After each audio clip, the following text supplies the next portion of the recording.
my friend, these are going to be some super sad chords for soloing. So most of us learn how to play like a D major. We know how to play an E minor. If not, we do know how to play this E minor.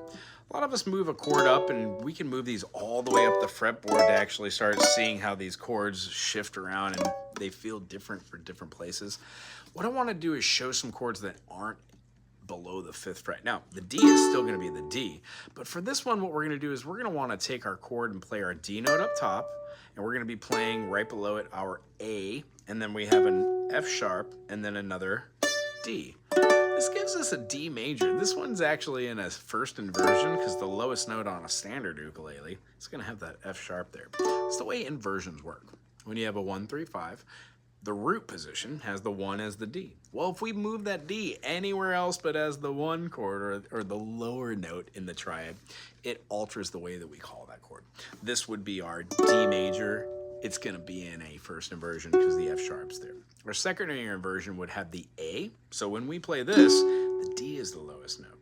When we move this all the way up, we can keep seeing these as playing notes like this. And that still would have this inversion, but now we're using the A, second inversion. So what I would like to do is play a couple of the E minors to the F sharp minor, E minor being this, and then F sharp minor being this, and then we're going to go down to that D, which is right here. Now, it feels very major-y, but we don't have to play the mode or the scale for the melody over the top of that. So when playing E minor, F sharp minor, and then back to D major, if we avoid that G string altogether, we can do that. Or we simply play our 4th fret with our first finger, and then when we scoot that up, we use the pinky to bar all 3. When we go back to the 5th fret to play that full chord, it looks exactly like our A major would, just in a secondary fingering. Beautiful. So as I aforementioned, if you're going to play these chords and do a little noodle in between, you don't need to play the D, E, F sharp, G, A, B, C sharp, and D. Start your D major scale from your F sharp and play a D major scale.